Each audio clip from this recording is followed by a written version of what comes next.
that is a skill you have to learn if you want to become a leader. Good leaders know how to lead and they know how to influence people.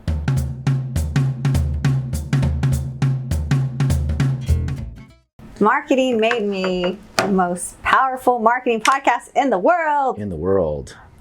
New episode, we are here. Today we want to talk about networking. Networking has done a lot for me. Networking, the action or process of interacting with others to exchange information and develop professional or social contacts. Oh, that's the official definition? Yeah. Okay, so it is directly connected to business. I never even thought about that. I thought networking could be for fun, but the way they just described it. That would be the Oxford Language Dictionary definition of that. Wow. Well, that's great, because that just proves that it is beneficial for business, because that's like the official definition. Yeah, networking. I mean, gosh, it all depends on your personality, right? Yeah, your networking could be different than everybody's networking, but I truly believe, to me, everything's networking. Playing sports is networking. Having a hobby is networking. Fucking having a party is networking. It's all networking, right? The question is I think the misconception here in networking is, especially, being that, the foundation of our conversation has been all about businesses, entrepreneurism, marketing, having parties is a form of networking, but there's a deeper dive into having people come together to share your story of what you're trying to get out there, right?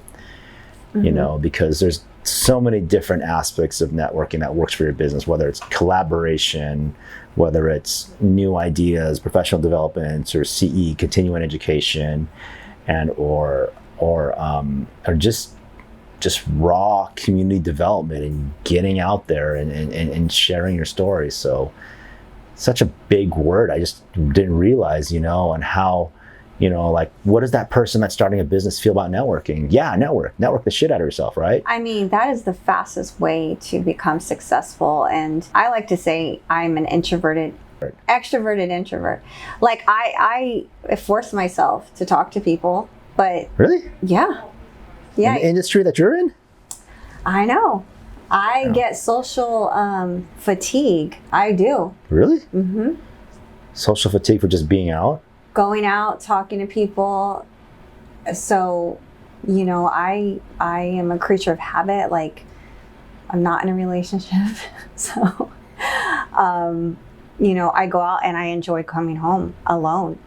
I like being alone a lot. Damn, I got the gift of gab, man. I can't fucking stop talking sometimes. It's like, Jesus. No, but I can model other people. And it makes me think of a guy that I know who is one of those big conference hoppers. Yeah. The person that's always at a conference. Yeah. And sometimes they drive me crazy because it's like, you're famous for going to conferences. Yeah. But they get famous, so it works. Yeah. But sometimes I kind of dismiss people like that. Even this guy I'm thinking of in particular, he straight out told me to my face, he's a better marketer than me. Why does he feel that way? I don't really care what he thinks, and to me, for him to even make a comment to me makes me even feel better, because I'm like, okay, well, he's comparing himself to me. Yeah. Right? What's the best form of marketing is, what do you call that when they copy you? Ultimate form of Flattery is when somebody knocks you off or copies you. Yeah. Or does, yeah. I mean, and there's another saying, good artists copy, great artists steal. Oh, damn. Yep. It's true. And it's because we're all just getting inspiration from each other. Yeah. But yeah, going back to that guy, he is a true conference hopper. And in his head, the strategy looks like it's working. I don't want to call him out or anything, but in reality, I don't know. He says he's making a lot of money. He is traveling a lot. He's telling me people are putting him up in hotels at this point. Well, I mean, it's like one of those things when you network, people want to be around people that are very, I guess, in the public eye. It's setting themselves apart from everybody else, right? He sets himself apart from you because he conference hops, and he compares notes. I mean, he's like developing a playbook, right? He goes to I don't know if they're all the same, if it'd be different if it's all the same conferences, all the same speakers, but it seems like if he's gathering information from all these events. That's all he's like. He's like the airplane life. Yeah, I mean, and it is a life, right? To each his own, and gathering their own information, right? Like if that's what his grind, his hustle is. But I mean, networking is the ultimate way of getting your message, your voice out there, right? Yeah, and even a step beyond that is getting on the speaker circuit. Yeah. You get on the speaker circuit, and not only are you attending the conferences, you're talking on stage. Yeah. That gives you an automatic perceived value or perceived authority. You know, I see his strategy and I call it a strategy. I think he's just doing what he feels is going to get him success the fastest. But to me, it's a strategy. Or it's appeal, right? Like he's appealing his way, and you're very interested because you're watching him. So I think he's cute. But I have a crush on him.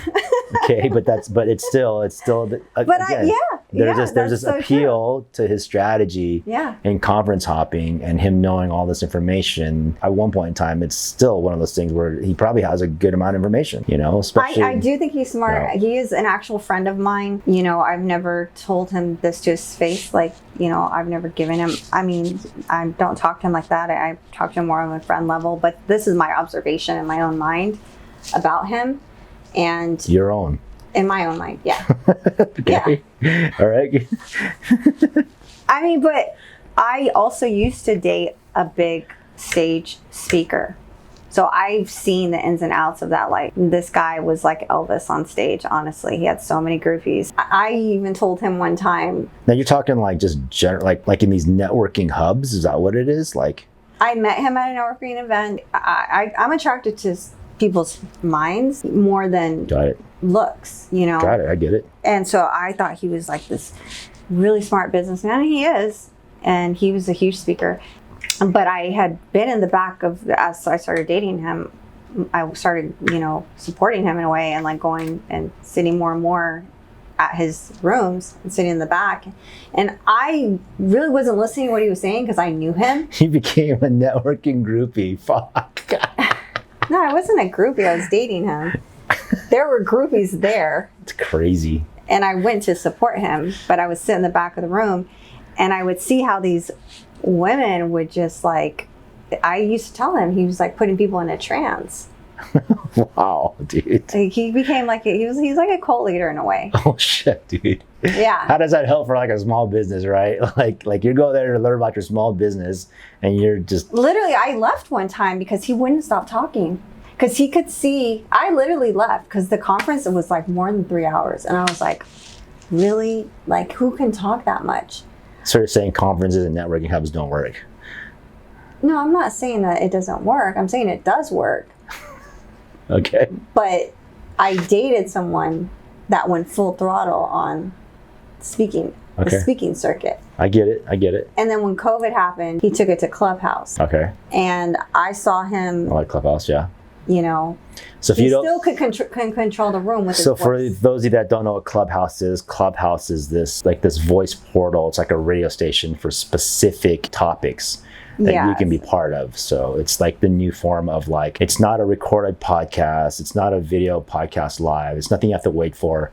You can just click on now if you want to be part of the specific room. It's all day, every day, and it's global. Yeah. So that's what Clubhouse is, just to let you guys know. So going back to networking, you know, and like making yourself interesting, you know, for that entrepreneur, right? Or that small business, that small restaurant, or big business, you know, like how do you feel like you got to get to that level? Sorry. So one thing about networking too is like you mentioned earlier, is getting out of your comfort zone, because you're a introvert, extrovert. I don't know what the hell that is. That's like you're a swimmer, but you're drowning, but you're swimming. Yeah. That's why I take CBD, honestly, because I'm a part of these huge shows. And that just started happening recently in my later years in life, for whatever reason, because I was always a promoter in some aspect. You know, starting from the magazine I created, going backstage, talking to artists, you know, talking to publicists, blah, blah, blah. But that evolved, and I became more like a promoter of events, huge events, you know, but just more recently, maybe it was COVID that made my personality change a little bit, because just the last couple of years, I don't have the energy to talk about myself. You know, I do like to listen a lot to people. I'm not one that's just gonna just ramble on about myself. I get exhausted, but I will do it here on this podcast. All right.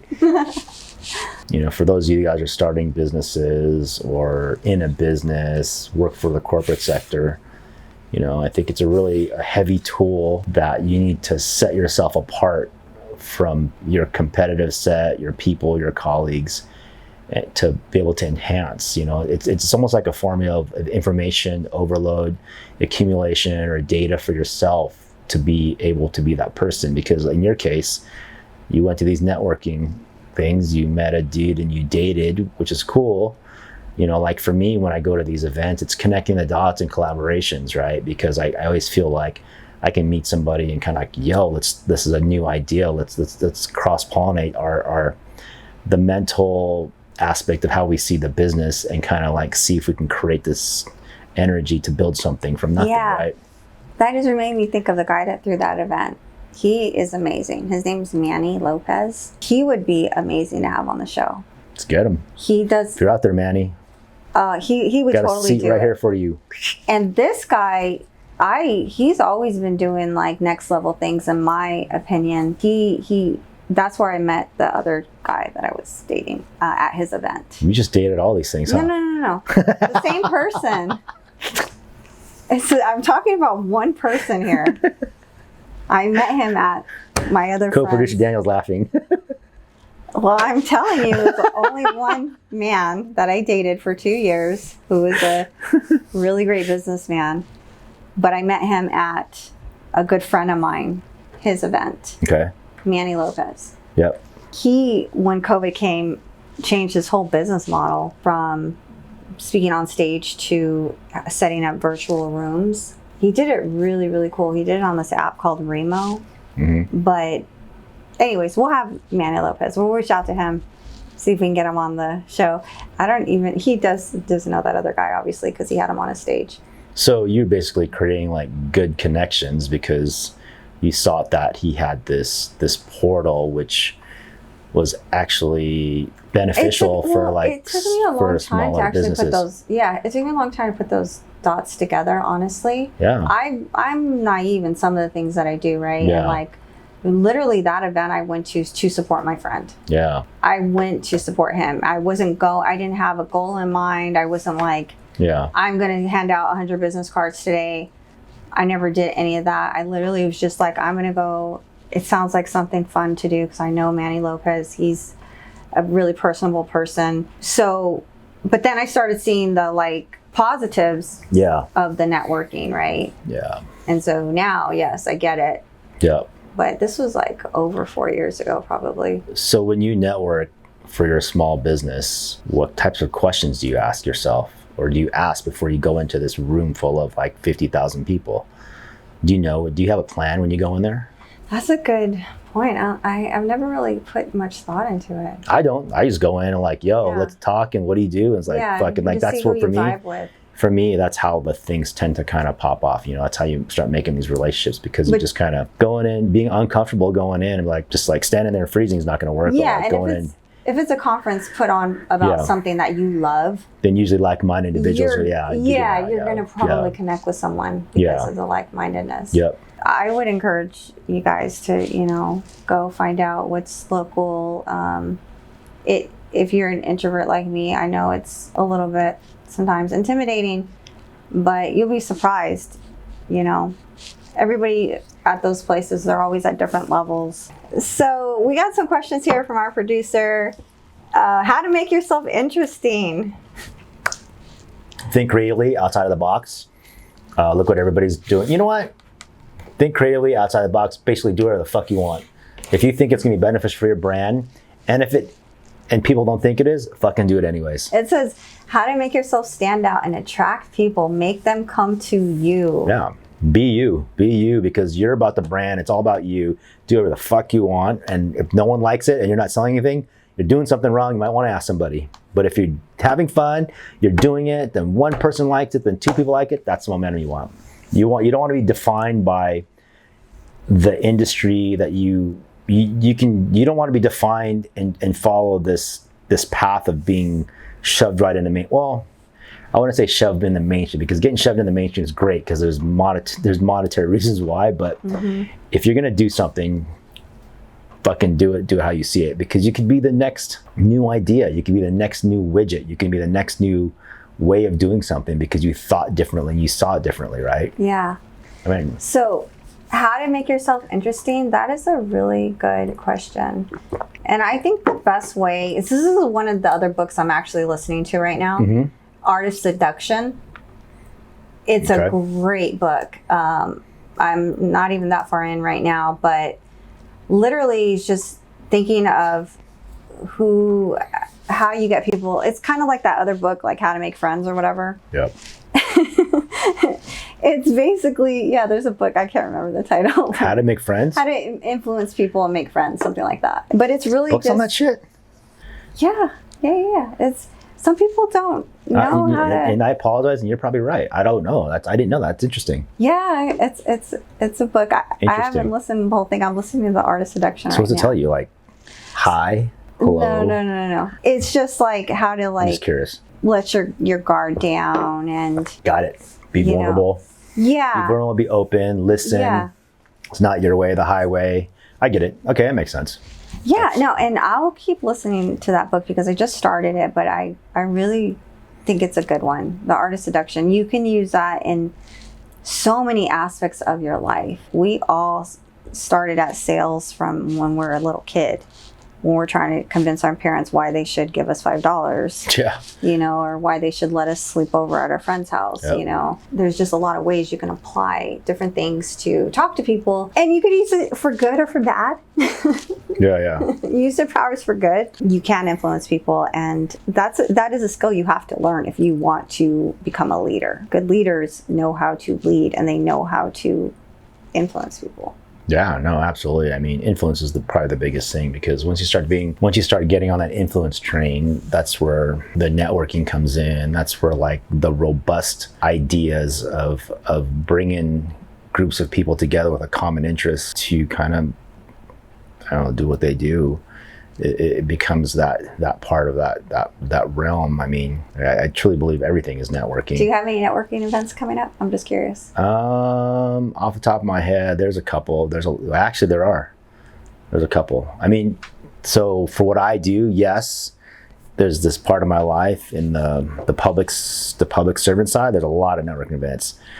Having super fun. On my business side is yes, but no. There's events, but I turn the events into networking events for my personal business and consulting on top of that. So yes and yes, there are networking events coming up. There's always conferences and connecting the dots, and being around, because technically a like-minded individual would be like a colleague of yours, right? Whether they're in the same business or in the same category, this is where you guys can kind of share information. Like for me in this public sector, there's so many different things that I connect the dots with and get information outside of my circle here in this city, right? It's like you gotta learn things. And in the business side, I have my circle's pretty heavy. I'd say I got some pretty big VPs and some small business owners, some nonprofit people. So we get a plethora of information that's always cycling in kind of different points of view. So I'm always networking, man. I love networking. We hope to have more in-person networking through our online business directory, SoCalSource.com. Yeah. I've always wanted to partner up with a directory for a long time. So I'm happy we are involved in that. It just got started, so it was the best time to join, because you can see some of the local businesses that are on there, and we're going to be trading deals with each other. And I think it's perfect that we can talk about marketing and then support our friends, basically. Yeah, ideally, we consider them friends. Yeah, I mean, you're building this community, and one to help elevate their business, because in the end, it's about elevate. It's like rising tides raises. I always say that rising tides raises all ships. I win, we all win. So if everybody wins, then the community gets bigger. the network gets bigger, the collaborations become more proficient and in different, the outside of the box thinking comes around, the ideas start coming around. So yeah, there's a lot of cool things that are happening in certain things that kind of will get things to the next level, It says, can you network on social media?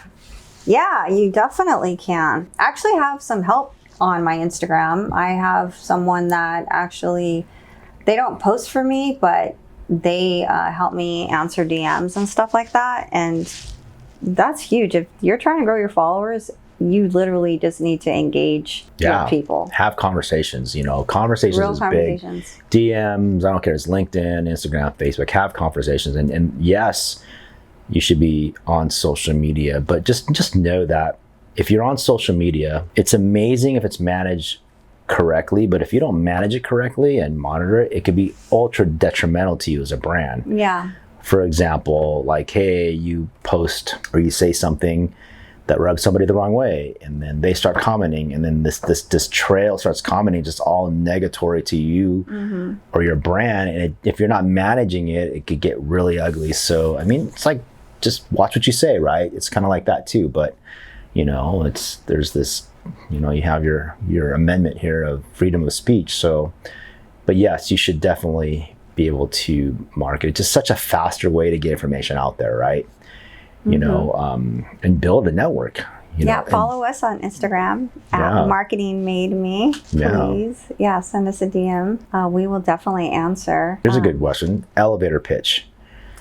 Yeah, so there's a shortcut to that. There's some template. I'm huge on templates, but it's like I do X to solve Y. Because when you're pitching your business, what you're doing is alleviating a pain point for someone.